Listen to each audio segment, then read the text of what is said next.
Well, good morning and welcome to the 6th meeting of the Economy, Energy and Fair Work Committee of 2020. And item 1 on the agenda is a decision by the committee to take item 5 in private. Are we agreed? Thank you. We now turn to item 2 on the agenda, which is subordinate legislation. The committee will take evidence on the Public Bodies etc. Scotland Act 2003, Treatment of Consumer Scotland as a Specified Authority Order 2020. And for that piece of business, we have here the Minister for Business, Fair Work and Skills, Jamie Hepburn, and also with him Laura Barry, Norman Munro, Laura McGlynn and Erin McCready from the various teams. So I'll invite the Minister to make his opening statement on the instrument now. Minister. Thank you, Convener, and thank you to you and your committee for considering this order, which was laid on the 24th of January, the day after the Stage 1 debate on the Consumer Scotland Bill. The purpose of the draft order is to enable the appointment of the chair and members to Consumer Scotland to be regulated by the Commissioner for Ethical Standards in Public Life prior to the new body coming into effect in April 2021, presuming, of course, Parliament consents to the Consumer Scotland Bill. This is a vital step to ensure members have the right skills and expertise and that they are in place for day one of Consumer Scotland. Appointing the right people with the right skills is crucial for any organisation. That's particularly the case for Consumer Scotland, which will be a small body but with a wide remit and whose success will depend on the credibility of its investigations and relationship management. We want to ensure a diverse and strong field of suitable candidates. Equality is, of course, an integral part of the Scottish Government's business, and as the Gender Representation on Public Boards Scotland Act 2018 is now in force, we will be working towards equal gender representation on the board. We also want to make sure that appointments are made on merit following an open, fair and impartial process advertised publicly, and the full participation of the Commissioner's Office will help ensure that. The Commissioner's Office has been fully engaged to date. They are assisting with interviews and will also be involved in a widely publicised advertising campaign designed to attract a strong and diverse field of candidates. This draft order will allow the appointment process to be progressed with immediate effect and enable the chair to be in place, we hope, by September 2020. The chair will then be part of a recruitment of the chief executive and other members, all with the full involvement of the Commissioner's Office. I hope that the order will receive this committee's support, and I, and along with my officials, happy to take any questions members may have. Thank you, Minister. Are there any questions for the Minister? So there appear to be no questions for the Minister. We'll now move to the formal debate on the motion to approve the affirmative instrument, and I would invite the Minister to formally move the motion. Moved, Convener. Do any members wish to speak in the so-called debate on the motion? No. In that case, I will put the question to the committee. The question is that motion S5M 20743 be agreed to. Are we all agreed? Yes. As we are agreed, I would invite the committee to agree for me as convener and the clerk to produce a short factual report of the committee's decision and arrange to have it published. Are we agreed? Yes. Thank you. We now move on to item 4 on the agenda, which is the Consumer Scotland Bill. And we'll commence, first of all, the question is that section 1 be agreed to? Yes. The question is that schedule 1 be agreed to? Yes. Thank you. And I now call Amendment 20 in the name of Andy Whiteman, which is grouped with Amendments 23 and 4. Andy Whiteman to move Amendment 20 and speak to all amendments in the group. The Minister to speak to Amendment 4 and other amendments in the group. So I'll turn first of all to Andy Whiteman to move Amendment 20 and speak to all amendments in the group. Thanks very much, Convener, and welcome, Minister.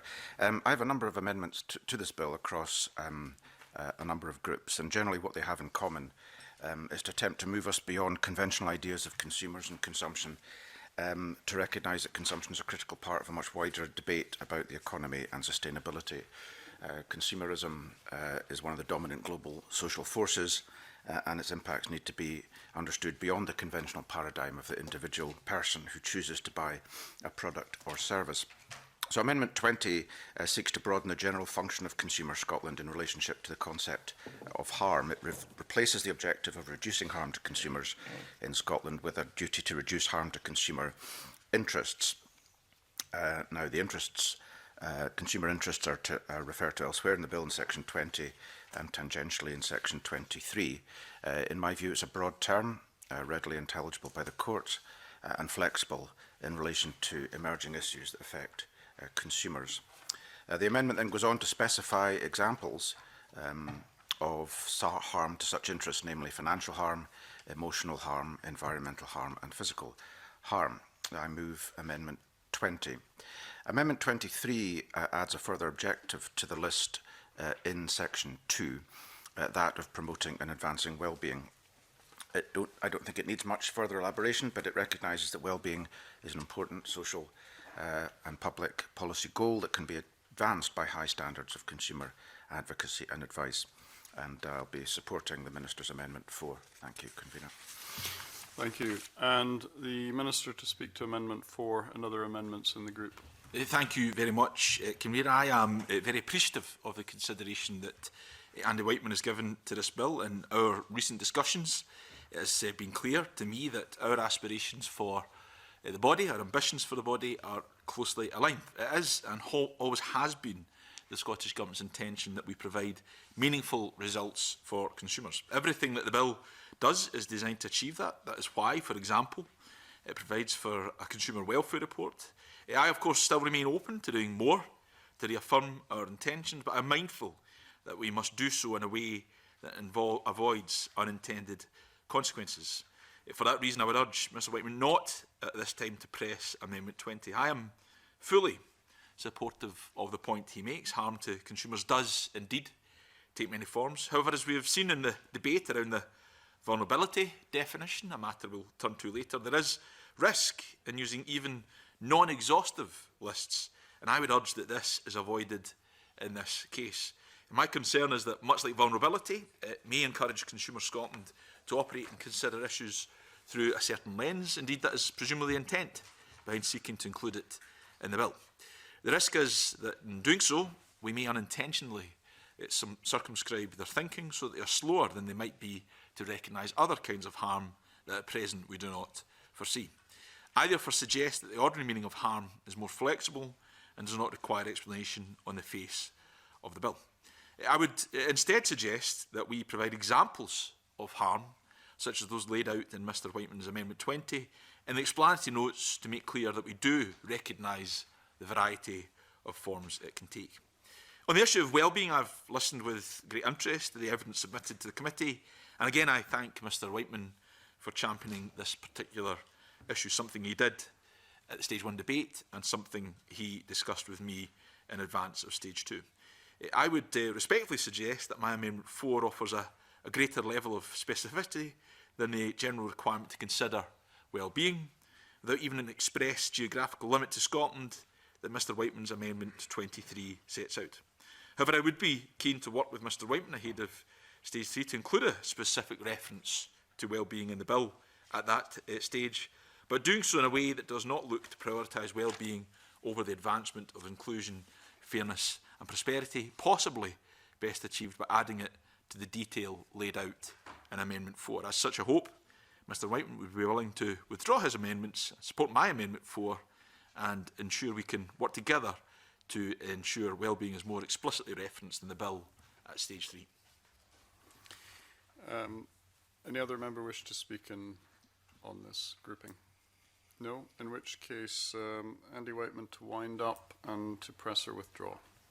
Thanks very much, Convener. Dealing with the final points the Minister made in relationship to the wellbeing, I'm happy not to press 23. I don't agree that Amendment 24 encompasses wellbeing, but I'm happy to have those conversations in advance of Stage 3. In relationship to Amendment 20, I understand where the Minister is coming from, and we've had this discussion about the risks inherent in setting out even what would be a non-exhaustive list for a body that is designed to be to operate independently. However, I still, notwithstanding the non-exhaustive list of 4 factors there, which I do understand the point the Minister is making, I still do have a concern about the language in 2A, which is focused around reducing harm to consumers in Scotland. It counts in very, very conventional terms that the only harm that can take place is to the consumer, and presumably the consumer who is actively engaged in the consumption of a particular product and service. I think the point I'm trying to make in this amendment in relationship to that language, replacing consumers with consumer interests, is that consumer interests are much broader than the individual interests of any one consumer who might be affected by any issue in relationship to their own transactions in products and services. And so what I was keen to get out of this was a recognition that harm can take place to consumer interests, broadly speaking. And I don't need to go into how that can be, but they can go well beyond the interests of any particular consumer at any one particular time. Yes. Just briefly on that point, I understand the issues he raises. I'm very willing to consider. I think the primary concern I have around the particular amendment he is speaking to just now, Convener, is the inclusion of the specific list. If he was willing to discuss the wider point, which I understand he is making with me in advance of stage 3, I'm more than happy to do that, but my concerns about that element of his amendment remain at this juncture. To thank the Minister, and I understand that, and as I say, I understand there's risks inherent in that, and the amendment is as a whole, so we can't split it at this stage. But in light of the Minister's comments, I'm happy not to press Amendment 20, and I look forward to having discussions with the Minister about the question of how Section 2A is framed in advance of Stage 3. Thank you. So Amendment 20 is not pressed by Mr. Whiteman. Not pressed. Yes, is any member, are all members content that Mr. Whiteman not press that at this stage and withdraw it? Thank you. I now call Amendment 21 in the name of Andy Whiteman, grouped with Amendments 24 and 36. Andy Whiteman to move 21 and speak to all amendments in the group.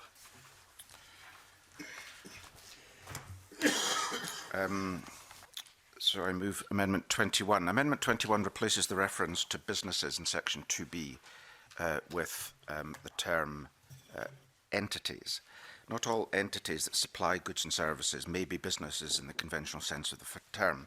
The rise of the peer-to-peer or the sharing economy, for example, the fact that many services are delivered by not-for-profits means that entities, I think, is a more appropriate term. Amendment 24 omits the word business for similar reasons in Section 4. And Amendment 36 deals with this question slightly differently by defining business to include not-for-profit enterprises. Whatever route is taken, it's my view that we need to clarify this language throughout the bill, and I look forward to hearing the Minister's response to this matter. Thank you, Convener.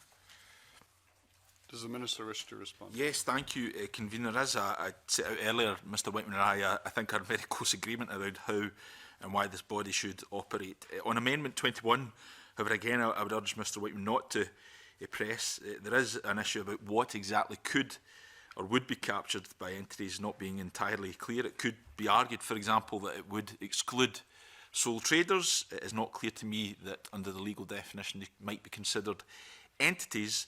The definition of business is already very wide, and if there is something missing from the definition which Mr. Whiteman seeks to cover, again, I'd be very happy to speak with him in advance of stage 3, so I can perhaps understand more what that might be and look to see if we can work out an alternative approach. On Amendments 24 and 36, although I would note that Consumer Scotland has always had the power under the bill to investigate non-business sectors as a result of Section 4.2b, I would nonetheless accept and concede that clarity may be useful, and accordingly I would urge the committee to support both Amendments 24 and 36. Does any other member wish to speak on this amendment? Very well. Andy Whiteman to wind up and to press or withdraw the amendment. Thank you. I'm grateful for the Minister's comments, and I'm happy not to press Amendment 21 on the understanding that we can have a conversation about what exactly businesses means in law and whether there are any remaining issues to be resolved there. Thank you. To Mr. Whiteman withdrawing the amendment at this stage. Thank you. I now call Amendment 22 in the name of Andy Whiteman, grouped with Amendments 27 and 28. Andy Whiteman to move Amendment 22 and speak to all amendments in the group. Thanks very much, Convener.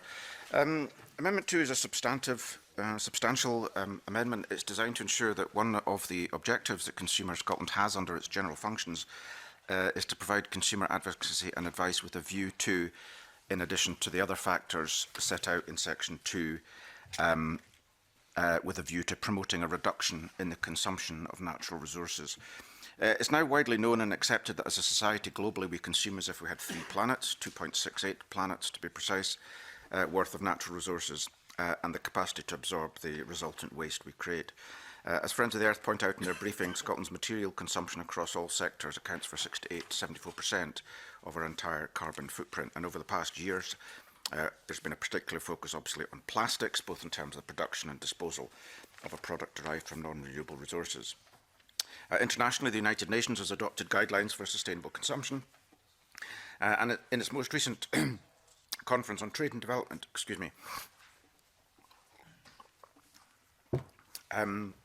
highlighted the importance of consumer protection laws based on promoting sustainable consumption. We need, I think it's self-evident, to reduce the consumption of natural resources. We need to do so because they are finite, because consumption drives climate change, because rates of consumptions in the rich world impose a disproportionate debt on poor countries, and because consumer choice can drive, or can help to drive, the process of reducing impact on the natural world.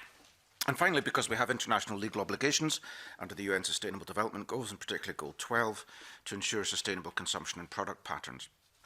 And to quote the United Nations themselves, who said recently that in 2017, worldwide material consumption reached 92.1 billion tonnes, up from 87 billion in 2015, and a 254% increase from 27 billion in 1970, with the rate of extraction accelerating each year since 2000. This reflects the increased demand for natural resources that has defined the past decades, resulting in undue burden on environmental resources. And without urgent and concerted political action, it's projected that global resource extraction could grow to 190 billion tonnes by 2060. Amendment 22 is modest in terms of language, but it's very important in its scope. It merely requires Consumer Scotland to undertake its functions with a view to, among the other matters in Section 2, as I say, promoting the required reduction in the consumption of natural resources. Amendment 23 adds a further function that Consumer Scotland must comply with in relationship to the exercise of its functions, namely to have regard to the environmental impact of the actions of consumers. I think that is self-explanatory.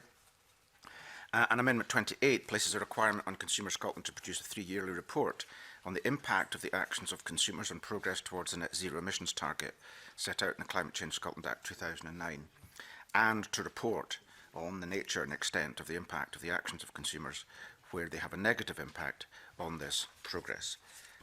Convener, I move Amendment 22. Okay.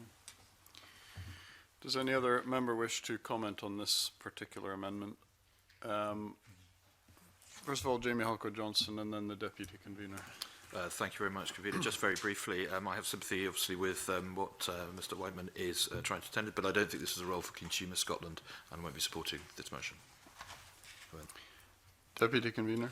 Yeah, it's just a question on the definition of natural resources for the member. I mean, would you include things like water and fruit, for example? You surely aren't intending that we reduce our consumption of water and fruit. They're natural resources. Any other member before I allow Mr Whiteman to respond? Well, first of all, perhaps the Minister, and then Mr Whiteman to wind up and to press a withdrawal. Minister. Very generous of you, Convener. Thank you. Let me... Generous, yeah, Minister, always. but one can't always be generous. Let me say there is little in terms of the principles that Mr Whiteman has laid out that I would demur from. Amendment 22 and its intent, its principle, is in keeping with the view I've always had of the body as an organisation that tackles hard questions and seeks to drive meaningful change. Environmental sustainability is, of course, a key priority for this government, and I recognise what I think is the intent and spirit of this amendment. However, I am concerned that the phrasing could be open interpretation and potentially lead to unintended consequences. And it gets to the heart of the point being made by the Deputy Convener, and not seeking to be obtuse, the Convener. We don't have a hard and fast definable sense of what natural resources as laid out in the amendment means in the legal sense. Does it encapsulate things like fruit and vegetables? I don't think that is what this... Of course, yes. Internationally, in international law, natural resources is not a contested term. I understand, of course, if one is to make reference to it in a piece of legislation, it could be open to interpretation. If the Minister is sympathetic to the idea behind the amendment, and his only concern, and obviously he's got some way to go in his remarks, is how we define that in law, and if we were able to reach an agreement on that, would he be sympathetic to incorporating such a function? Well, that was precisely the point I was going to come to, Mr Whiteman. I would urge you not to press it, and again, to discuss the matter with me. As I say, I'm not unsympathetic to the intent behind it. I think I know what's trying to be achieved. If there is something defined within wider international law, we're of course happy to look at that. If there's a slightly different form of terminology that seeks to achieve what is being laid out, again, happy to look at that. I just think what is laid out here just now could be open to some interpretation that I think might lead to consequences that are not being sought here. So in that sense, I would commit to working with Mr Whiteman.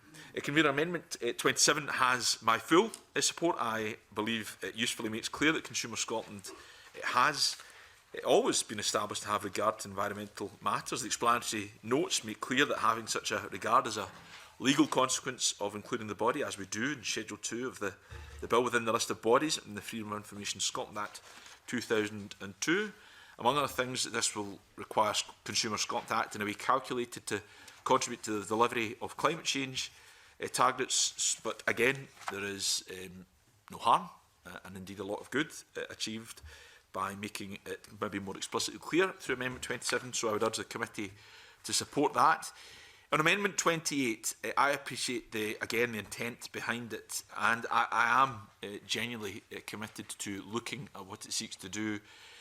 But I think I would hope to do it out with this particular process. And again, this picks up on the point that Jamie Halcrow Johnson made. I think I'm not convinced that Consumer Scotland is the most appropriate body to prepare the type of report that Amendment 28 it seeks to establish such a responsibility on their shoulders. Again, I would stress Consumer Scotland, I believe, it has a role in supporting our climate change ambitions, and as I've outlined, it already will have such a role if Amendment 27 is passed, as I hope it will be.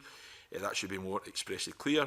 But nonetheless, I would argue that Amendment 28 changes the role of the body somewhat from focusing on and understanding areas of consumer harm to focusing on the impact of consumer activity. That is undoubtedly a commendable aim, but we do have to be clear, I think, that Consumer Scotland, as set out in the financial memorandum, will be a small and fairly nimble body. It cannot do everything, nor should it try to. It cannot be all things to all people, nor should it seek to be, nor would it necessarily have the scientific expertise required to discharge this duty in a meaningful fashion. There are other bodies, such as the UK Committee on Climate Change and SEPA, that may be better placed to carry out these kind of assessments, but with whom Consumer Scotland could collaborate and work with if those organisations would find their input useful.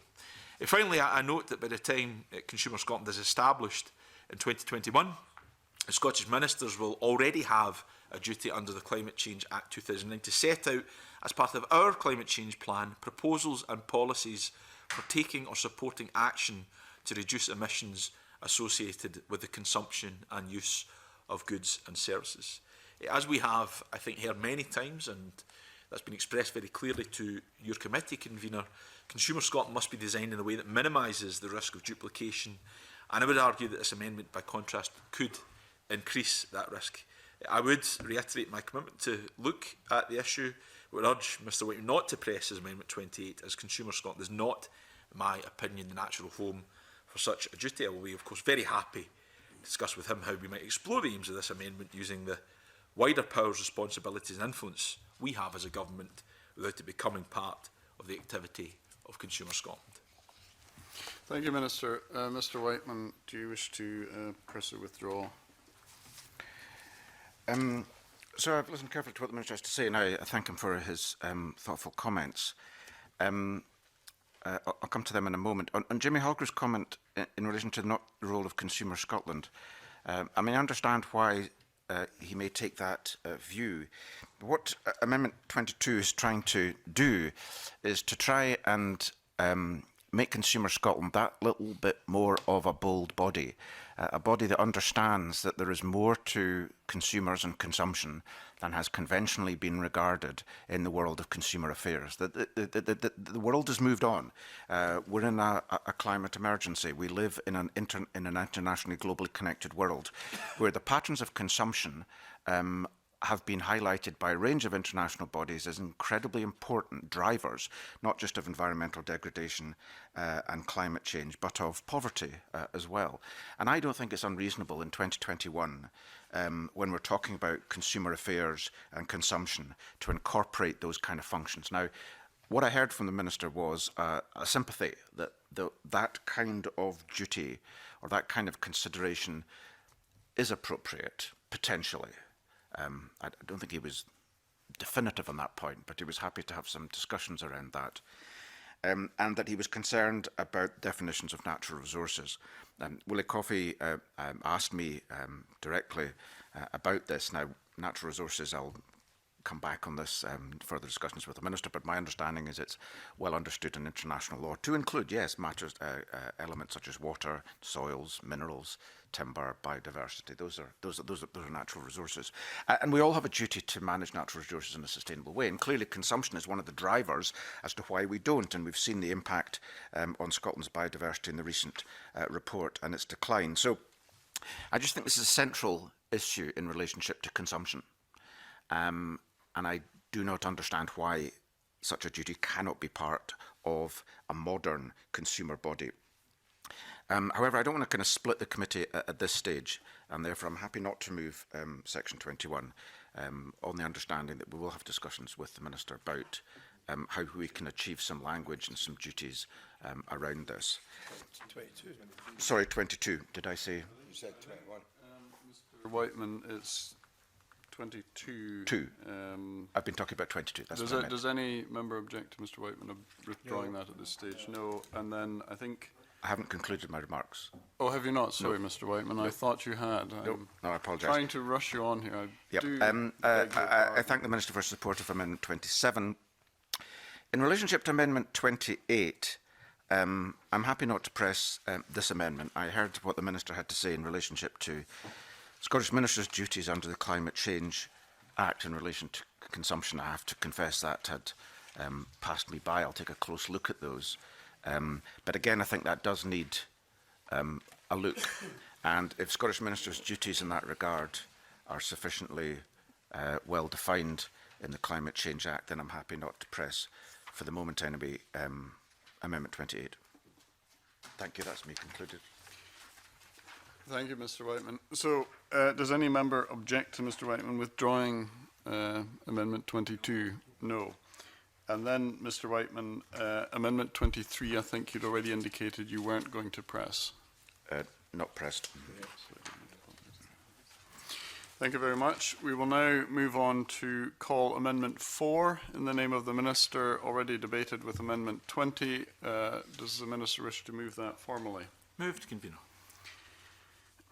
The question is that Amendment 4 be agreed to. Are we all agreed? Yes. The question then is that Section 2 be agreed to. Are we all agreed? Yes. The question then is that Section 3 be agreed to. Are we all agreed? Yes. And we now move on to Section 4, and I call Amendment 24 in the name of Andy Whiteman, already debated with Amendment 21. Andy Whiteman, to move or not move? Moved. The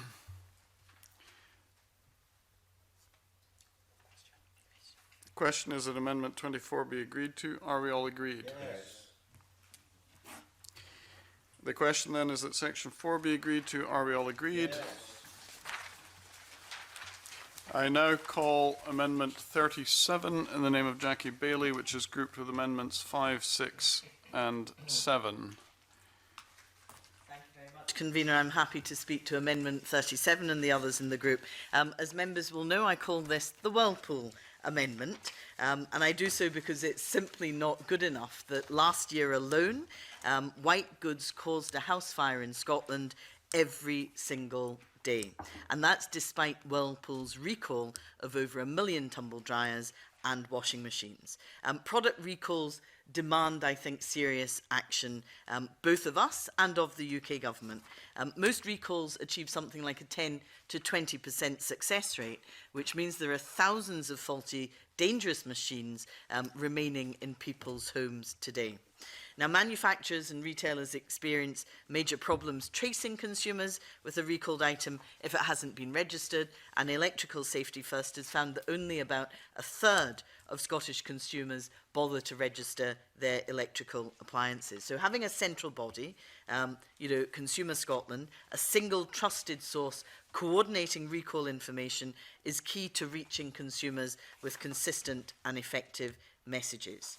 Amendments 5, 6 and 7 in the name of the Minister seek to do the same thing, but I believe my approach is more comprehensive, and therefore I am moving Amendment 37 in my name, as it will ensure that certainly Consumer Scotland provides the relevant and necessary information to consumers. And the Minister to speak to Amendment 5 and other amendments in the group, these being Amendments 5, 6 and 7. Minister.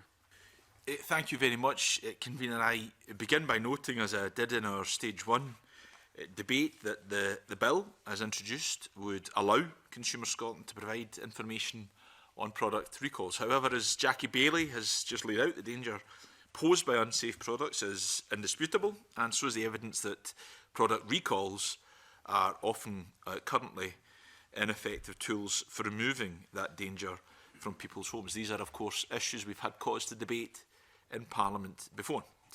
The committee, and Jackie Bailey in particular, made a very compelling case at Stage 1, and I have been convinced that in light of the particular danger to consumers, the bill should explicitly charge Consumer Scotland with taking action in this area. I thank Ms Bailey for her work on this issue, and especially for coining the very pithy Whirlpool Amendment terminology that she has rehearsed again today.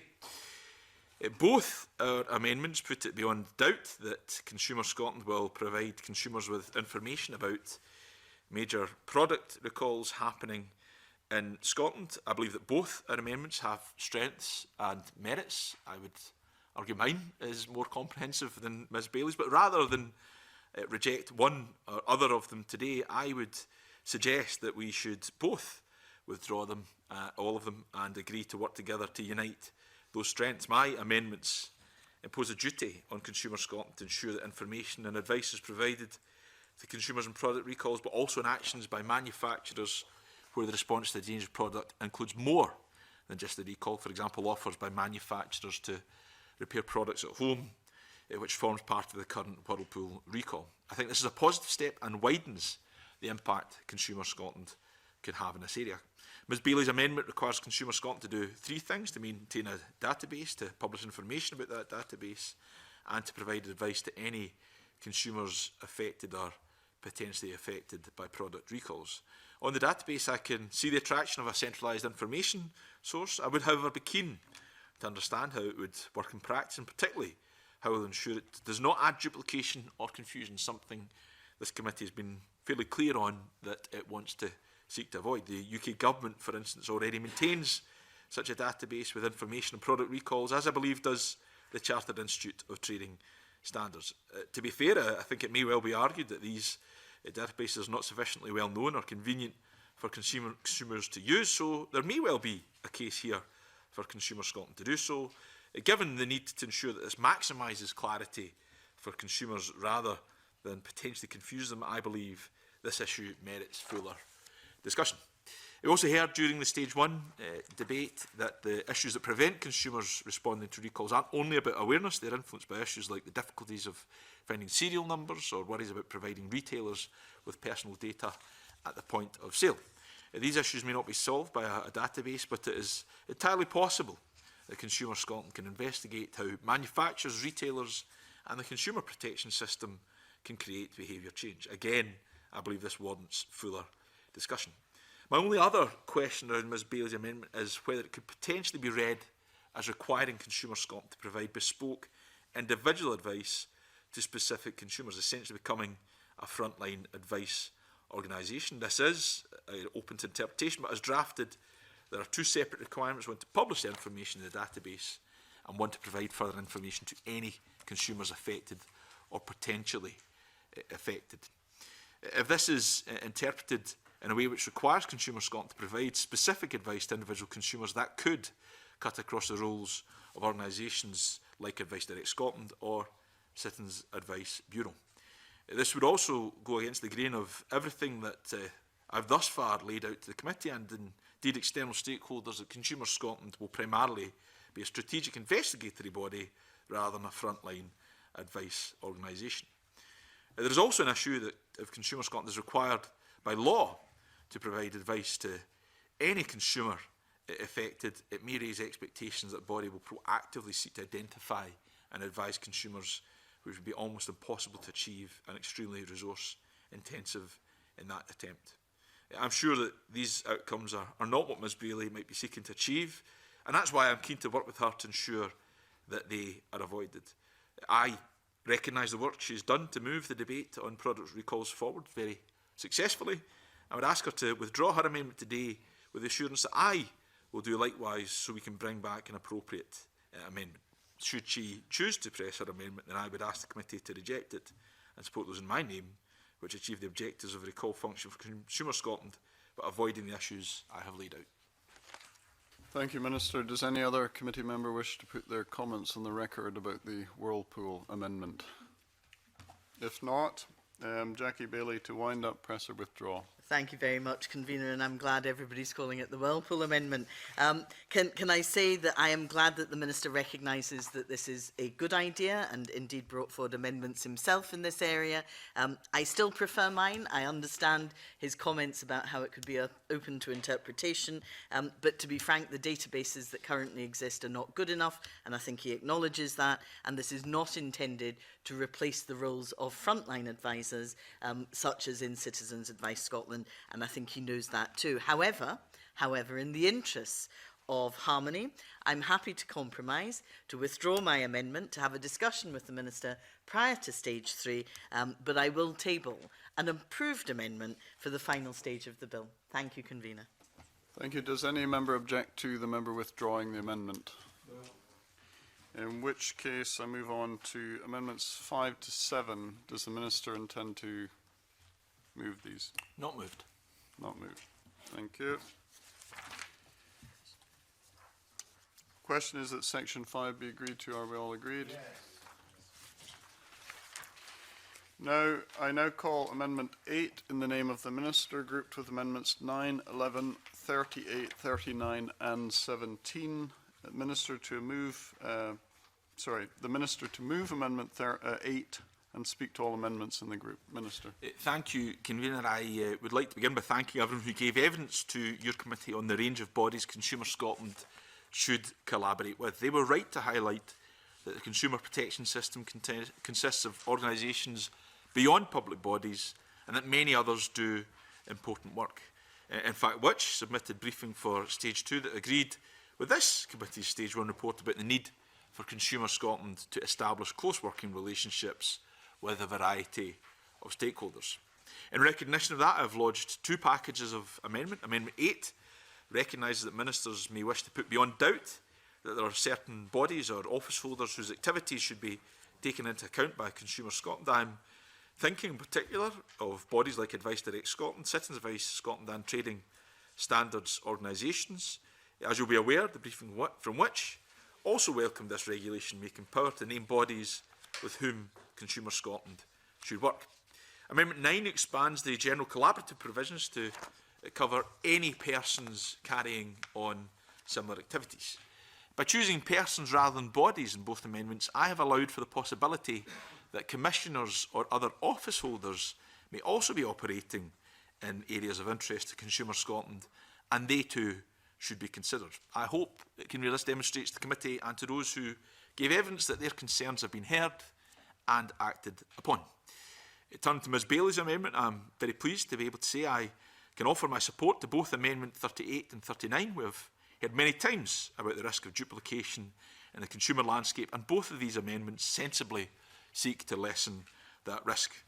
I do note, though, that if my amendments in this group pass today, as I hope they will, Amendments 38 and 39, it may need to be revisited at stage 3 on a technical basis to ensure that the language of person is consistent across the bill. But that would, as I say, it merely be a small technical matter I'm sure we can resolve at that stage. And Convener, I move Amendment 8 in my name. Thank you, Minister. Jackie Bailey to speak to Amendment 38 and the other amendments in the group. Thank you very much, Convener. I think the main issue of concern which the Minister has recognised is the potential for duplication with the work of other bodies. The consumer protection landscape is indeed complicated with a variety of organisations who work in the areas of advocacy, advice, enforcement and redress already. I think the lack of clarity about how Consumer Scotland will interact with these existing bodies is largely being resolved, both by my amendments and indeed by the Ministers, which are very welcome, and therefore I'm delighted he's supporting Amendments 38 and 39, and I would urge others to support not just my amendments, but indeed the Ministers too. Thank you. Any other member wish to speak on this amendment or this group? No. In that case, the question is that the Minister may wind up, I'm sure, briefly. Happy to move straight on to where you were about to head to, Convener. Very well. The question is that Amendment 8 be agreed to. Are we all agreed? Yes. Thank you. And then I call Amendment 9 in the name of the Minister already debated with Amendment 8. The Minister to move formally. Moved, Convener. The question is that Amendment 9 be agreed to. Are we all agreed? Yes. Thank you. I now call Amendment 25 in the name of Andy Whiteman, grouped with Amendments 26, 10, 2 and 40, and I would bring members' attention to the preemptions in this group as shown in the groupings. Andy Whiteman to move Amendment 25 and speak to all amendments in the group. Thanks very much, Convener. Amendment 25 is designed to shift the focus from vulnerable consumers, being a class of people, onto the to shift it from vulnerable consumers onto the to shift that focus onto the factors that lead to vulnerability rather than to specific classes of vulnerable consumers, which is currently drafted as an exclusive list comprising, for example, older people, those with low incomes, etc. Amendment 26 in my name narrates the non-exclusive list of characteristics that can lead to vulnerability, such as age, health or geography. The Minister's Amendment 10 achieves broadly similar ends, but is drafted in much more general terms. And Jackie Bailey's Amendment 2 adds to the exclusive list a catch-all category, similar to the more general Amendment 10. Clearly there's a little bit of overlap in this group, and there's a preemption applying, so I'm never good at working out what consequences of preemptions are and how to vote. But anyway, having considered the amendments as they're set out in the groupings, I'm content with the Minister's amendment as it achieves the key objective of moving away from an exclusive list and focuses on individual circumstances. I note comments provided to the committee from the Competition and Markets Authority that do suggest that defining a typical consumer as meaning the same as an average consumer in the Consumer Protection from Unfair Trading Regulations 2008, they're making that suggestion that we define that to be consistent with the terminology used in other legislation. And I'm sure the Minister will reflect on that, but I just wanted to ensure that it was drawn to his attention. So, Convener, I think I'm obliged to move Amendment 25 first in the group, but I may not press it subject to the Minister's comments. Thank you, and I support Amendment 40. Thanks, Convener. Thank you. The Minister to speak to Amendment 10 and other amendments in the group. Okay, thank you, Convener. These amendments are all quite significant, so you'll need to forgive me. There is quite a lot to address here, but I'll try and get through it as quickly as I can. I'll begin with setting out my own thinking on Amendment 10, which is, of course, in my name, and the key differences between that and the alternative definitions set out on vulnerability proposed by Ms Bailey and Mr Whiteman. And then, finally, I'll turn to Ms Bailey's Amendment 40. In terms of how we define vulnerability or a vulnerable consumer, this goes to the heart of the bill and the aims of the new body. That is why it is so important that we get it right, Convener. The Government Amendment responds to the calls we heard to be more open and to reflect that vulnerability is not fixed. We took on board the reality that it is not dependent on characteristics alone, and we cannot assume that a particular characteristic will always result in vulnerability. Instead, vulnerability is based on context and individual circumstances and can vary for people over time. Indeed, almost all of us will be vulnerable at some point, for example, perhaps because of bereavement or indeed a lack of expertise in complex markets. I thank everyone who made these points either in evidence to the committee or in the Stage 1 debate. I am, Convener, especially grateful to Jackie Bailey for pointing us in the direction of the Scottish Legal Complaints Commission definition of what constitutes vulnerability. And my amendment utilises this definition as the basis of what we seek to define as a vulnerable consumer in the context of this bill. In doing so, this amendment makes it clear that vulnerability can be about the characteristics or circumstances, or indeed both, of a consumer. It also recognises that those circumstances and characteristics can be permanent, long-term or short-term. On Andy Whiteman's point that he has just made about the Competition Markets Authority suggestions in relation to what a typical consumer, by contrast, a vulnerable consumer, may look like, I have seen those remarks. I would reflect on, they also posit the suggestion that it could be left to Consumer Scotland to define that in the course of their activity, but I am happy to look further at that matter. Although, turning to Amendment 2, although Ms Bailey and I have sought to achieve similar aims, I believe the Government's amendment responds more closely to the committee's recommendation. In particular, Ms Bailey's amendment maintains the list of circumstances such as age and disability, which gave rise, and I have come to conclude rightly so, to some of the initial criticism. I believe that providing a principles-based definition of vulnerability without prejudging the types of vulnerability that it might cover is the neater solution.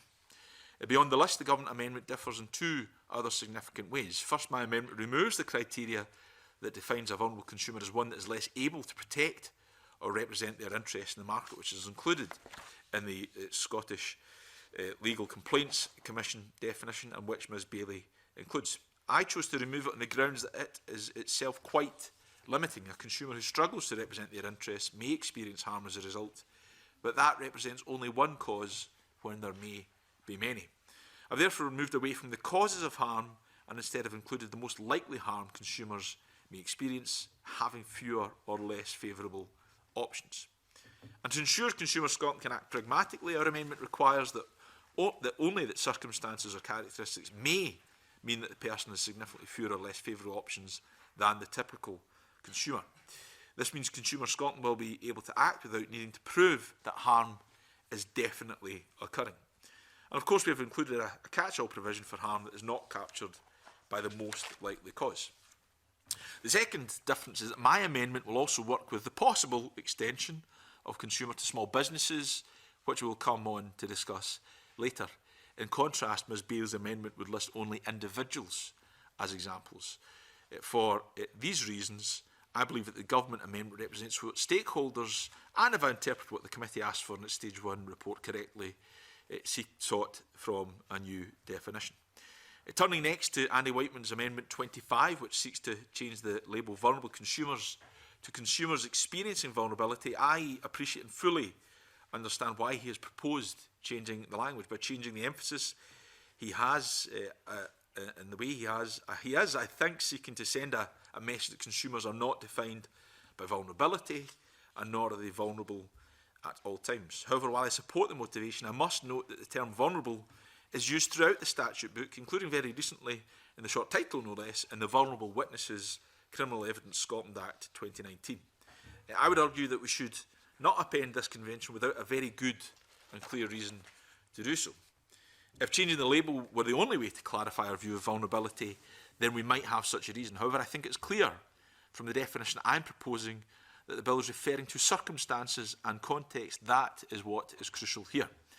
If there is, though, a strong feeling across committee that more needs to be done to clarify that consumer vulnerability can fluctuate, that can also be included in the explanatory notes, and I am happy to commit to doing that. In any event, I cannot support Amendment 25 just now, as this would directly conflict with my own amendment, which continues to define vulnerable consumers. There is, of course, also another reference to that term in section 13. I would therefore urge Mr Whitman not to press his Amendment 25, but that if he's still minded to explore the matter further in conjunction with the government in a way that would work and would adopt consistent language across the bill, I'd be happy to work with him to that end if he wanted to do so. Mr Whiteman's Amendment 26 has a different and I believe a very thoughtful list of examples of what might be felt to constitute vulnerability, but I believe the central criticism still applies. A list runs the risk of expectations, both within and out with Consumer Scotland, of what vulnerability really means. In contrast, the Government Amendment makes clear that vulnerability is about a comparison with a typical consumer and does not make assumptions that people in a particular category will or will not definitely fall into the definition of vulnerable. It also removes the perception that listed characteristics will be privileged over others and leaves equal space for a range of both foreseeable and unforeseeable circumstances. That is not to say, however, that we cannot again supplement the explanatory notes with examples of vulnerability if that is considered desirable. Mr Whiteman's list would be an excellent starting point for that. That may strike a balance so that the bill itself is not prescriptive, but also in ensuring some guidance exists. Turning finally to Jackie Bailey's Amendment 40, I am fully supportive of everything Ms Bailey is seeking to achieve, and I commit to ensuring she is successful, but at stage 3. And I urge her with that assurance to withdraw her amendment today and resubmit it in a slightly different form. And let me explain why. I would be happy for Part B of her amendment to apply to the Consumer Welfare Report. Indeed, if that had been presented as a specific amendment on its own today, I would have urged the committee to support it. I think it is extremely sensible for a body tasked with paying particular attention to the interests of vulnerable consumers to demonstrate how it has done so, and when we come to stage 3, I would support an amendment to section 16 then. However, in proposed Part A, I do not think that the Welfare Report is the correct place for ensuring Consumer Scotland's board reflects the views of vulnerable consumers, nor is it something Consumer Scotland itself is obliged or even able to ensure. To ask them to report on how they have done this is not therefore going to achieve the desired results. I would argue instead that as ministers are the ones who will approve appointments to the board, they should be responsible for ensuring membership aligns with the priorities we have established in legislation for the body. There is already precedent for this. In the Social Security Scotland Act 2018, for example, paragraph 14 of Schedule 1 sets out criteria that ministers must have regard to while making appointments to the Scottish Commission on Social Security. If Ms Bailey will withdraw her amendment today, I will work with her at stage 3 to ensure that we find wording on board membership that will ensure the outcome she is seeking. And as I've said, I will also support her if she resubmits an amendment to section 16 that ensures the Consumer Welfare Report sets out how Consumer Scotland has had regard to the views of consumers with vulnerabilities. I apologise it took some time there, but as you will appreciate, they are fairly detailed and complex matters. Thank you, Minister. Jackie Bailey to speak to Amendment 2 and other amendments in the group. I'm pleased to speak to Amendments 2 and 40 in my name. I think as we've recognised this morning, the window of vulnerability can be opened at various points throughout a person's life, whether it's characteristics such as a recognised disability or indeed a circumstance such as the death of a loved one and people having to deal with the funeral market. All of that can affect a person's ability to be fairly treated as a consumer in the marketplace. So I believe for Consumer Scotland to deliver results, which we want it to do within its remit, these varying and moving definitions of vulnerability should be captured in its advocacy work. The Minister will be surprised to hear that I actually prefer his amendment to mine. I don't think I'd ever say that before. I don't think I will ever say that again. But on this occasion, I am happy to withdraw Amendment 2 in favour of the Minister's Amendment 10. On Amendment 40, this is about making sure that the views of vulnerable customers are heard at all levels of governance in Consumer Scotland, whether it's the board membership or indeed how the body is exercising its functions. It's a move, I should say, that's strongly supported by the Scottish Co-op Party. I'm aware that I've made Consumer Scotland responsible for something that I should have made the Minister responsible for. So on the basis of his very positive comments, let me withdraw Amendment 40 and I will resubmit them as 2 separate amendments prior to stage 3. Thank you. Any other member wish to speak on this grouping of amendments? Jamie Halcrow-Johnston. Thank you, Convener. Just briefly, I'm grateful to Jackie Bailey for withdrawing those. And in terms of Amendment 10 in the name of the Minister, we believe that that is the most suitable definition for small business, to be able to include small businesses, so we'll be supporting that amendment. Thank you.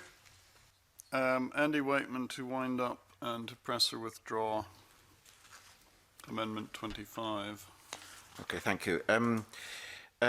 Right, I'm glad I think we're all agreed, Jackie Bailey, myself and the Minister, on some key points here, and indeed the committee as well, in reference to the matters that raised at stage 1, about the fact that we all experience vulnerability at different stages, and the exclusive list that was set out in the bill is not really appropriate. So I commend the Minister for the elegant way in which he's presented Amendment 10. I think I have a few questions around that, but I'm happy to pick them up in discussions with him prior to stage 3.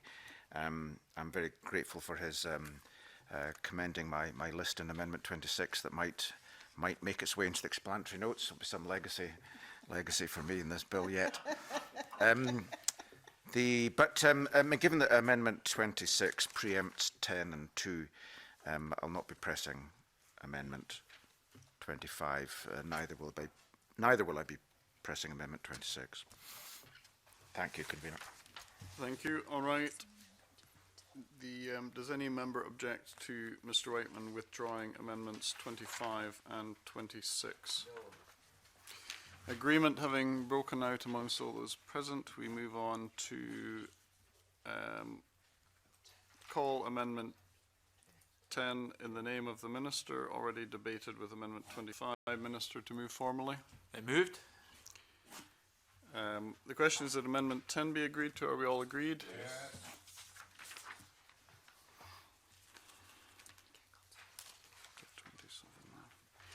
I would then call Amendment 27 in the name of Andy Whiteman, already debated with Amendment 22. Is that right? Andy Whiteman, to move or not to move? Moved. The question is that Amendment 27 be agreed to. Are we all agreed? Yes. I now call Amendment 11 in the name of the Minister, already debated with Amendment 8. Minister, to move formally. It moved, Convener. The question is that Amendment 11 be agreed to. Are we all agreed? Yes. The question then is that Section 6 be agreed to. Are we all agreed? Yes. The question is then that Sections 7 to 12 be agreed. Are we all agreed? Yes. I now call Amendment 12 in the name of the Minister, grouped with Amendment 13. Minister, to move Amendment 12 and speak to both amendments in the group. Minister. Thank you, Convener. You'll be relieved to hear I will not take as long with my remarks on this group. Consumers are, of course, vital to the Scottish economy. They play a key part in building a more inclusive, sustainable economy, which is a key priority of this government. However, consumers in Scotland do not currently have a dedicated voice to champion them and focus solely on their interests. It is our intent through this bill, of course, that Consumer Scotland will be that dedicated champion. However, Consumer Scotland will only be as good as the people it serves. If consumers are not aware of this organisation, then we, as a government, and indeed Parliament taking forward this legislation, will have failed in our collective task. That's why the Consumer Scotland Bill needs to make it clear, with no room for doubt, that consumers will be listened to and there will be proper engagement with them in setting priorities. I consider that the original drafting of the Forward Work Programme section made it clear that consumers were included in the consultation requirement, as they have the most direct interest in consumer matters. However, Having listened to committee members, I'm happy to make that much more explicit on the face of the bill. For completeness, I'm also proposing an amendment to the Consumer Welfare Report to ensure that it remains in line with the Forward Work Programme. This will ensure that the difference between the two sections does not lead to an inference that consumers are somehow not meant to be captured by the broad language in section 16. And convener, I move amendment 12 in my name. Thank you. Does any other member wish to speak on this grouping? No. In that case, Minister, to wind up. As above. As above. Thank you. The question is that Amendment 12 be agreed to. Are we all agreed? Yes. The question is that Section 13 be agreed to. Are we all agreed? Yes.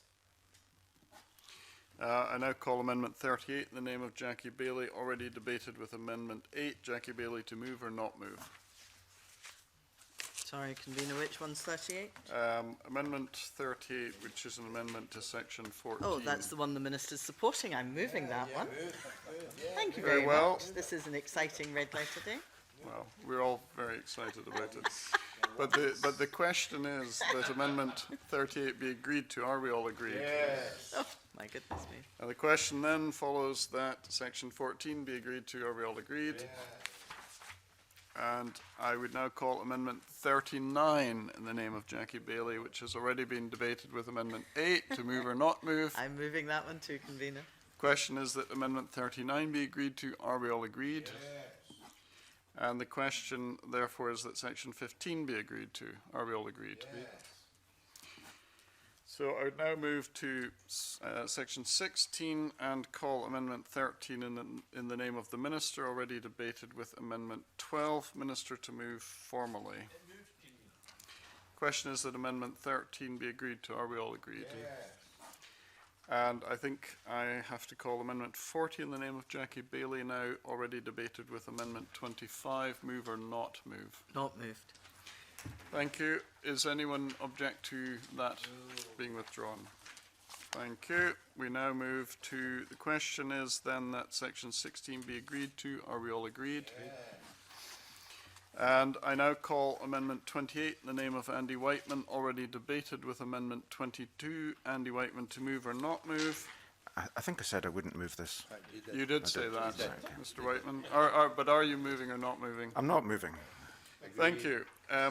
Does the question then is that Section 17 to 19 be agreed to, or are we all agreed? Yes.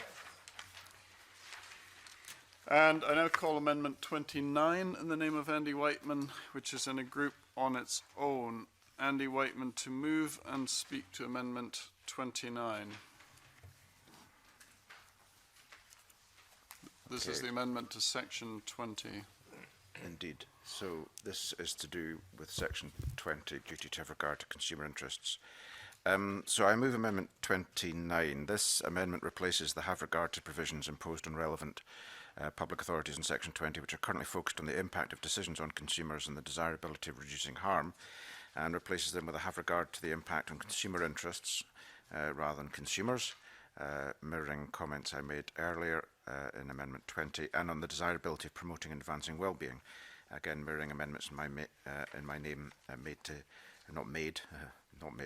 proposed to Section 2 that were debated earlier. So again, this is tabled in order to have some debate around the question of well-being, and I look forward to the Minister's comments and other members of the committee, if they so please. Thank you. Very well. Any other member wish to speak on this amendment? No. In that case, would the Minister wish to comment? Thank you, convener. I would.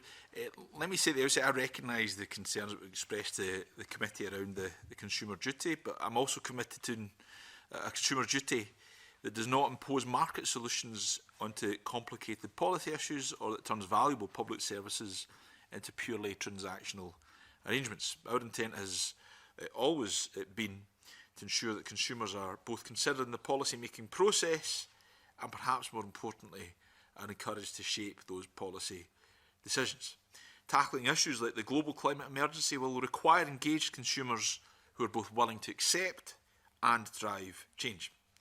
I want the consumer duty to play a part in making that happen. However, I am at this stage concerned that the amendment that Mr Whiteman has presented may have exactly unintended consequence I think he wants to guard against.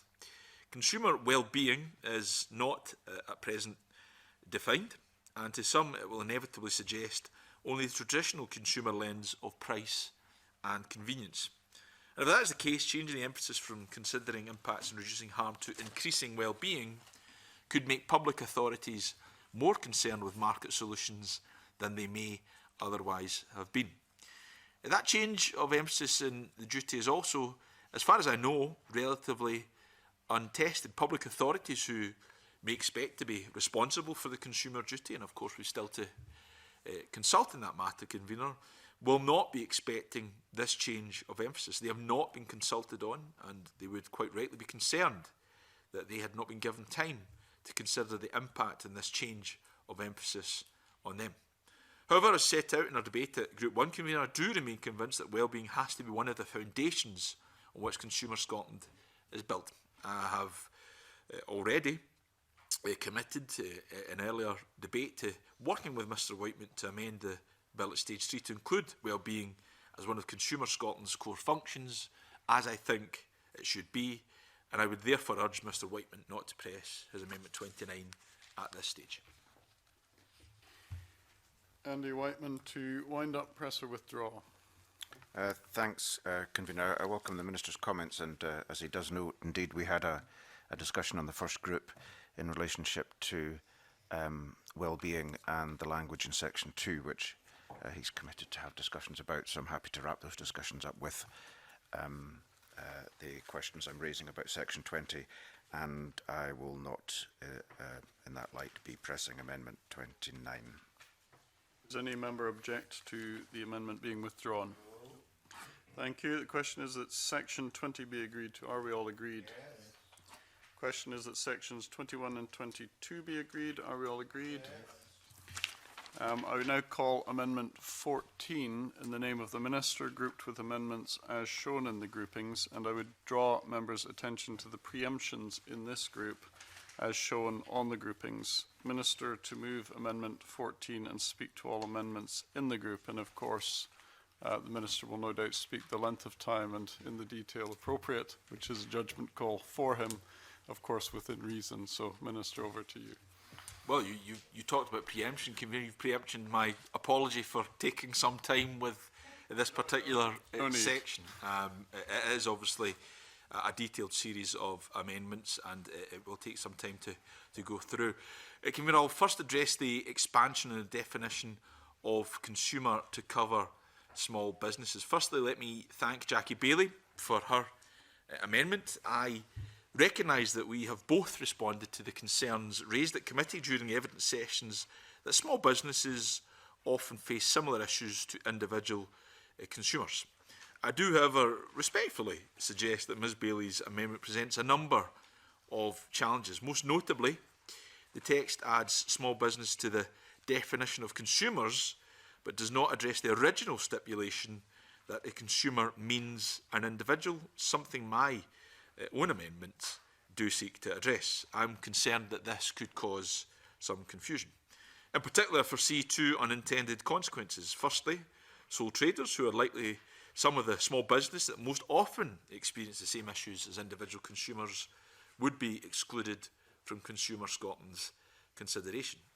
This is because they equally fall into the existing category of an individual, and individuals in the bill as drafted are excluded if dealing in the course of a business. Secondly, to be considered consumer, individuals must be buying from a seller who is carrying on a business. However, as I've noted, Ms Bailey's amendment does not address the fact that small businesses are not individuals, and therefore there is no similar condition attached to small businesses. The same disparity is also true in regards to the location of consumers. An individual would have to be in Scotland, whereas a small business could be located anywhere.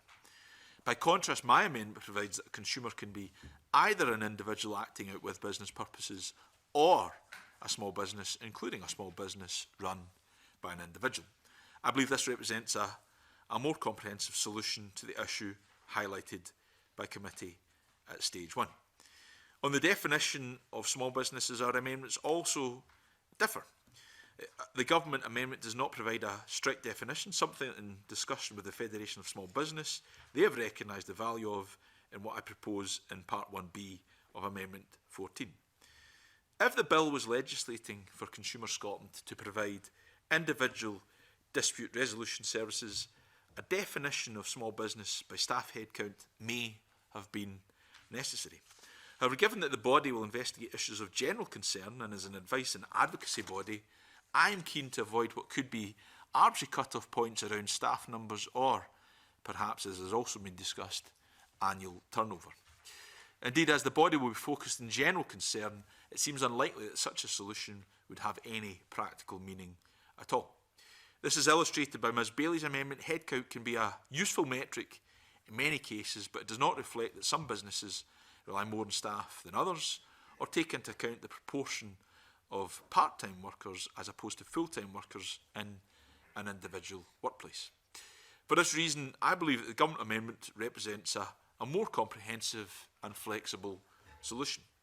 However, I recognise that even so, this is a complex issue and that there are a number of elements that must be considered. I accept, for example, that some stakeholders, which, for instance, are concerned that this expansion will shift the balance so that Consumer Scotland is no longer primarily for individual consumers and that finite resources may be diverted to consider issues that affect only small businesses. I am, Convener, confident this will not be the case. It will of course be for the body to identify its work priorities, and as I have noted in my response to committee, the bill includes a number of safeguards to ensure that this is done in collaboration with consumers and other organisations. And as respondents noted to committee in evidence sessions, Consumer Scotland will require to develop criteria to ensure that its work priorities are chosen transparently and consistently, and these too will be developed collaboratively. In particular, the Government has been consistent from the outset that the body will act only when there is compelling evidence of consumer harm, and it is unlikely that a purely business issue would meet that test. I also recognise arguments that although there is significant crossover between small business and individual consumer issues, there can sometimes be tension between the two. I believe this tension is mitigated by the wording of the bill. Small businesses are only being included where they are essentially the purchaser in a relationship, not where they are the seller or provider of goods, services or products. As a final point, I note that both amendments would extend the definition to cover the whole bill, which means it would also impact the consumer duty. Consumer Scotland will develop guidance in consultation with those to whom the duty applies, and this will be used to provide clarity around how the inclusion of small businesses should operate in relation to the duty. However, I am open to finessing this amendment at stage 3 if there is strong consensus for that in this debate today, or if we agree that this is necessary following further representations from stakeholders. My aim is to avoid unintended consequences and to ensure that this bill gives both the body and the duty that it seeks to create the greatest possible chance to succeed. On Mr Whiteman's amendments, I will discuss amendments 30, 31, 33 and 35 together. These would ensure that the definition of consumer also covers a group. I think the consequences of doing that are unclear, and I would urge Mr Whiteman not to press these amendments. I am aware of the representations that have been made by some MSPs, including Mr Whiteman at the debate, that the definition should be widened further, perhaps to consider families or communities of interest. I have great sympathy with that, but it's my understanding that a group would normally not have legal personality, and certainly a family would not, so the consumer would still be an individual who purchased goods or services on their behalf. In essence, groups of consumers are already encapsulated in the definition of consumer in the bill. So I'm therefore unsure what the practical impact of this amendment would be. I also note that Mr Whiteman's other amendments have sought to more explicitly include not-for-profit organisations, and this amendment might also be intended to do that. If this is the case, then I would say that Amendment 36, already debated at Group 2, and which I have urged the committee to support, already would achieve that.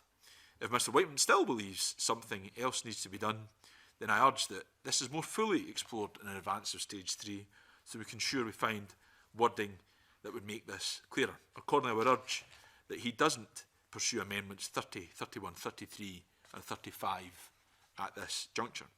And finally, I note that this expanded definition would also impact the definition of consumer used for the consumer duty, and I believe the consequences of this are also not understood. On amendments 32 and 34, which expand activities of consumption, include recycling, sharing and disposal, I recognise that this is again designed to send a clear message that Consumer Scotland will not be limited by a traditional, conventional view of consumption, but will instead take a whole life approach to the issue. I am again in full agreement with this position. I do, however, have technical concerns around these amendments. In particular, I'm not sure that sharing could be covered by the bill, given that consumer definition rightly requires that the person on the other side of the transaction is acting for business purposes. This means peer-to-peer sharing would not be caught. Where the sharing is by a business, this is already covered in terms of the person who receives the shared goods. Reuse, as one of Mr Whiteman's amendments seeks to establish, is, I would observe, just a type of use, so that is already covered by our provisions. I'm also not sure what recycling or disposing adds in practice. Under its investigatory powers, Consumer Scotland will already be able to investigate these services, and if someone purchases a recycling or disposal service, for example, to get rid of an old appliance, that would already be covered as it is the purchase of a service. If the aim is something more specific, for example, to encourage Consumer Scotland to champion ideas like the circular economy, I think that might be better achieved in some other way, for example, through the body's environmental duties. I am open to exploring all these options at stage 3 and would, very briefly, although I'm just about to conclude, Mr Whiteman. That's yes, of course. that's why I sought an intervention. The Minister mentioned, for example, recycling disposal. The bill requires a service to be procured. Is it his understanding that when one, for example, recycles materials in a local authority recycling facility, that is covered by the definition of a consumer in this bill? Yes. Okay. Is that clear enough? Yep, indeed it is. Okay. Well, on that basis, as I was about to set out, Convener, I am open to exploring all the options that are available to us at stage 3. I would like to do so in conjunction with Mr Whiteman to that end. I think he's set out a number of constructive suggestions, but on the basis that I would like to explore it further, I would request he doesn't move his amendment so we can undertake that discussion. And Convener, I conclude by moving Amendment 14 in my name. Thank you. And now Jackie Bailey to speak to Amendment 3 and any other amendments in the group. Thank you very much, Convener. I think we've all acknowledged that small and micro businesses often face the same disadvantages as individual consumers in their knowledge of the markets, their bargaining power, and indeed their ability to enforce their rights when things go wrong. There is an overlap between the interests of consumers and small and micro businesses, and I'm pleased that the Minister has recognised this. I think the issue before us with the amendments, in the Minister's name and mine, is whether we apply this to small businesses, which is obviously a much larger grouping, or just micro businesses who have less than 10 staff. Now, I think the reason I went for micro businesses was not to skew the focus of Consumer Scotland away from individual consumers by too great a degree, because there is a finite level of resources available to the new body, which also indicated that they foresaw some difficulty with potential conflicts between small business and their customers. Now, the Minister's amendment is wider than mine, but would he give a reassurance that he will work with interested organisations prior to stage 3 to ensure that the primary duty to consumers is safeguarded? If he can do that, I'm happy to withdraw Amendment 3. Oh, I've just finished, but I'll carry on in order to give way to you. I think that's the only way I can speak at this stage, Ms Bailey, which is, I get to conclude this debate, don't I, Convener?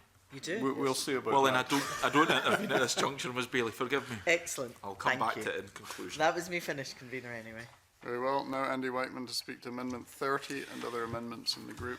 Thanks very much indeed, Convener. As the Minister's already noted, Amendments 30 to 35 fall into two distinct groups. 30, 31, 33 and 35 are concerned with expanding the definition of a consumer beyond an individual to a group of any sort. I've heard what the Minister has to say about the potential difficulties with this and content not to press these amendments. just want to say something about the Minister's Amendment 14. I note the comments of, again, the Competition and Markets Authority, paragraph 8 of their evidence to the committee at stage 2. They say that the definition is set out, the definition of consumer is set out in the Consumer Rights Act 2015 and relied on for the purpose of consumer law enforcement, does not cover small businesses. I'm quoting here, by the way. While this limitation on the definition of consumer does not apply universally across the regulatory sphere, it's important to know that restriction for many of the circumstances where, as a consequence of its work, Consumer Scotland looks to the Competition and Markets Authority or another consumer protection enforcer to take action to address problems encountered by small businesses. And they go on to note that other routes to addressing business disputes exist for small businesses. Now, I'm sure the Minister's taken careful note of that, and I think in the balance, as to whether we should be seeking to cover small businesses as consumers, as against the fact that some of the consequential complaints may not be able to be taken forward by other bodies because they exclude them. I think in balance it's probably appropriate to go with the Minister's Amendment 14 in relationship to the consumer body being legislated here. And it's those concerns, I suppose, have an impact on my amendments 30, 31, 33 and 35. Amendments 32 and 34 are substantial policy amendments that seek to replace the definition of consumer and consumer matters to go beyond merely purchasing and receiving as set out in the bill, and to incorporate the reuse, the sharing, the recycling, disposal of goods and services. I mean, I've listened to what the Minister said, and he's made a number of comments in relationship to some of these processes and how they are captured, or how, for example, in the case of sharing, they could not be captured due to the language set out elsewhere in the bill. I mean, I'm aware that these amendments are going to not be moved anyway because they're likely to be preempted by amendment some other amendment, which will probably be supported. But I welcome the Minister's comments that, Minister's commitment to explore how we can ensure that the important focus on recycling and disposal, etc., can be perhaps made more prominent. I'll leave matters there, Convener. Any other members wish to speak? Dean Lockhart. Thank you, Convener.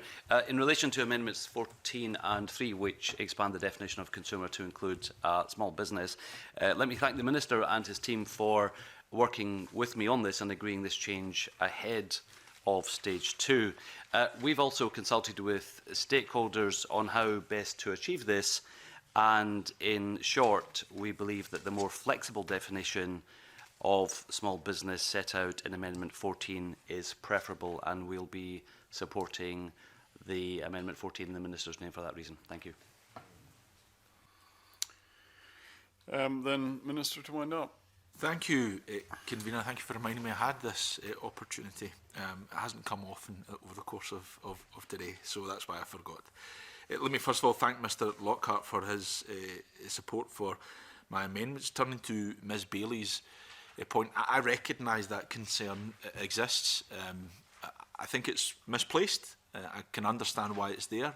I think in some sense it's because there is still this underlying idea that in some sense, and again this gets to, I think, the heart of some of what the Competition and Markets Authority has said, that the Consumer Scotland's there to act as an adjudicator or to resolve individual disputes. It's not. That's not its function. And on that basis, I just think it's a complicated process to have a very specific definition of small business by size for an investigatory body to try and grapple with. That said, of course, I'm willing to and will engage with Which, I think, in particular, to discuss this further. But my sense is that it will be that Consumer Scotland will be well capable of managing this as an area of priority. And I also think some of the, and I tried to make this point in my opening remarks, Convener, some of the concerns I think here are around where it might be felt that the interests of businesses are stand in contrast or in opposition, for want of a better term, to those of consumers. I think we need to remind ourselves that where businesses are concerned in the definition here, as we seek to add to the Consumer Scotland Bill, we're defining them as consumers, not the provider of services. So I think that's an important point to make. And lastly, in relation to Mr Whiteman's points, I'm very happy to, as I say, pick these up with him. I think what he's seeking to achieve is already encompassed within the bill, but again, if there's something we can do to make that clearer, either in the face of the bill or perhaps again in explanatory notes or guidance, I'm more than happy to discuss that with him. The question then is that Amendment 14 be agreed to. Are we all agreed? Yes. And I would call Amendment 15 in the name of the Minister, already debated with Amendment 14, the Minister to move formally. Moved, Convener. Now, I would remind members that if Amendment 15 is agreed to, Amendments 3, 30, 31, 32, 33, 34 and 35 are preempted and will not be called. So the question is that Amendment 15 be agreed to. Are we all agreed? Yes. Very well.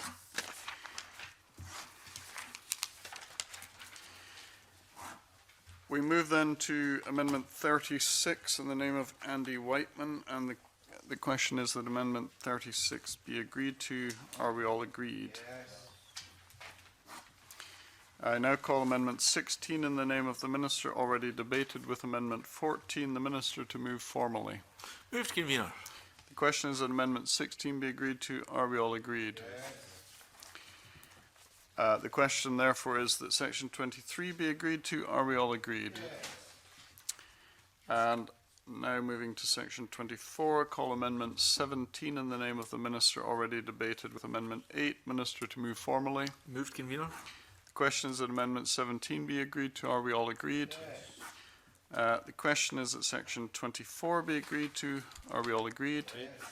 And then also the question follows that Sections 25 and 26 be agreed to. Are we all agreed? Yes.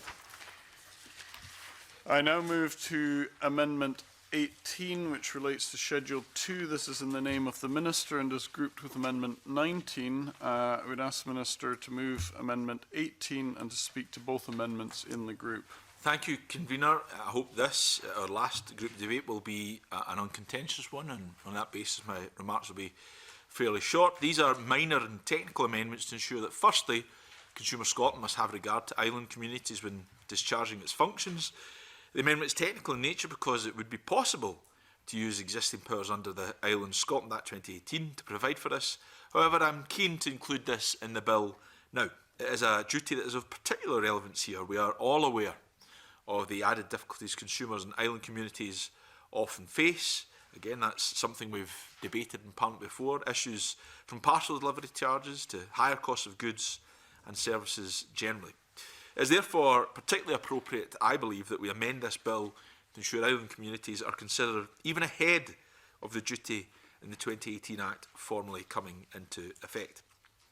Amendment 19 brings the bill in line with standard practice for the vast majority of bills and gives flexibility to allow certain parts of the bill to be brought into force on different days if needed. The Convener, I move Amendment 18 in my name. Thank you, Minister. One never knows what might be controversial. Does any member wish to raise any matter regarding this? Well, apparently it is not controversial. I assume in these circumstances, Minister, there's no need to wind up. No. And the question is then that Amendment 18 be agreed to. Are we all agreed? Yes. Thank you. And the question, therefore, is that Schedule 2 be agreed to. Are we all agreed? Yes. And then I call Amendment 19 in the name of the Minister, already debated with Amendment 18. Minister to move formally. Moved. Thank you. The question is that Amendment 19 be agreed to. Are we all agreed? Yes. And the question, therefore, is that Section 27 be agreed to. Are we agreed? Yes. And the question is that Section 28 be agreed to. Are we all agreed? Yes. And the final question is that the long title be agreed to. Are we agreed? Yes. And that ends Stage 2 consideration of the bill. And we will now move into private session, so I'll suspend the meeting at this stage.